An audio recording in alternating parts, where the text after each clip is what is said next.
is the wreckage of Delta Airlines flight DL4819 at the runway of Toronto Pearson International Airport in Canada. The aircraft crashed while attempting to land. Oh, no. It turned upside down and caught fire on the runway. It's upside down. The incident happened earlier this week. Delta Airlines flight 4819 departed US city of Minneapolis on Monday morning. Drop it. Come on. It carried 76 passengers and 4 crew members. So a total of 80 people were on board. It was an 86-minute flight. The plane touched down in Toronto at 2:15 p.m. local time.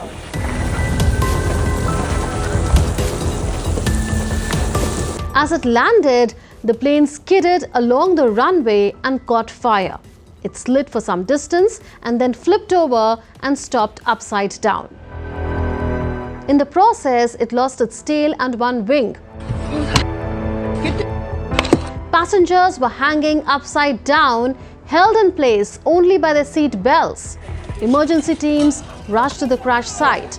They put out the fire and then helped get the passengers out of the plane. Over 20 passengers were injured, but thankfully, no deaths have been reported after the incident. Listen to some of the passengers on board DL4819.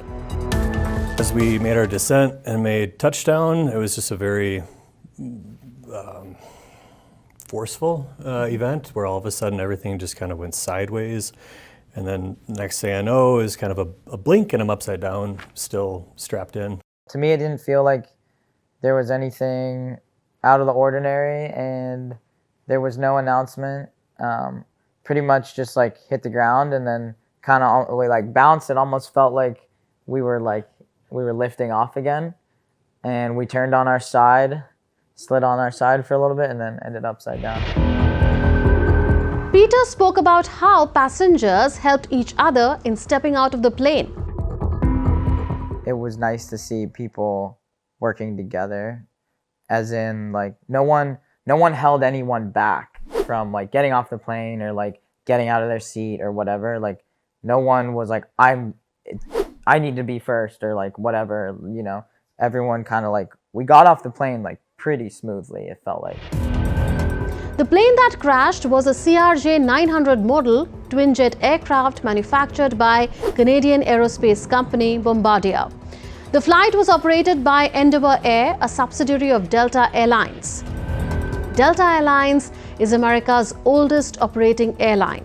It operates 130 regional jets on 700 daily flights to over 126 cities in the US, Canada, and the Caribbean.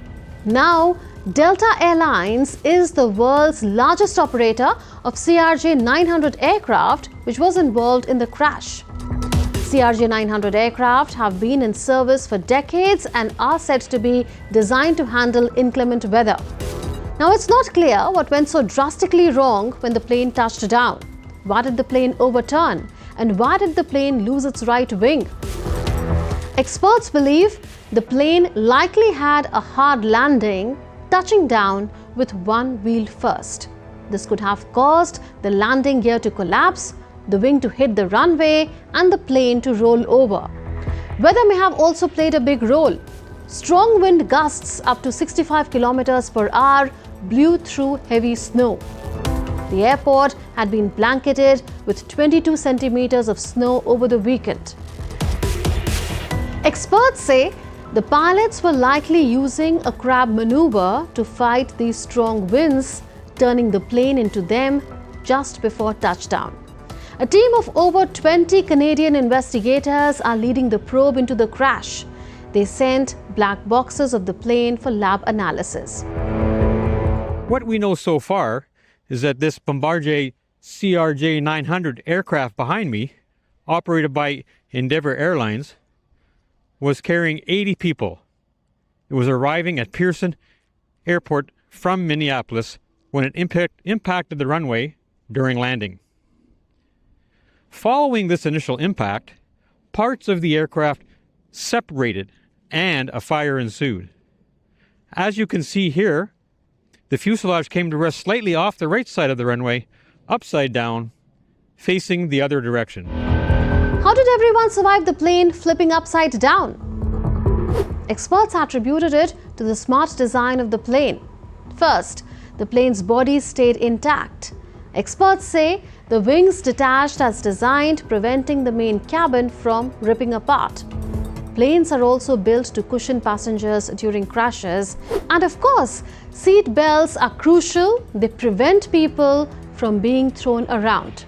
Greater Toronto Airport's CEO Deborah Flint thanked the flight crew for their swift action in evacuating passengers. Delta Airlines Flight 4819 from Minneapolis to Toronto, operated by subsidiary Endeavour Air, was involved in a single aircraft accident upon landing at Toronto Pearson. The plane was carrying 4 crew and 76 passengers, among them 22 Canadians. Flight attendants, flight crews, and airport emergency workers and responders mounted a textbook response, reaching the site within minutes and quickly evacuating the passenger. Toronto Pearson International Airport is the largest and busiest airport in Canada. The last major crash at Pearson Airport happened in August 2005, involving Air France Flight 358 from Paris. The Airbus A340 aircraft skidded off the runway and caught fire during stormy weather. Fortunately, all 309 passengers and crew members on board survived the crash. This crash was the 4th major plane accident in North America in just 3 weeks. Earlier, 67 people died when a plane and a helicopter collided near Washington, D.C. on the 29th of January. Then, a medical plane crashed in Philadelphia on 31st January, killing 7 people. And just a week later, on 6th February, 10 people died in a plane crash in Alaska. And one of the most recent high-profile incident was of the Jeju Air Flight 7C2216 in December last year. The passenger aircraft crashed while landing at the Muan International Airport in South Korea, killing 179 people. The crash occurred after a suspected bird strike damaged the plane's landing gear. While the investigation into the Toronto plane crash continues, one truth stands out: the remarkable bravery of the passengers and crew and the enduring resilience of the human spirit. That's all in this edition of Connecting the Dots. We'll see you next week with more raging issues. Until then, it's a goodbye from all of us in the Delhi newsroom. This is Munmun Bhattacharya signing off. Take care and stay safe.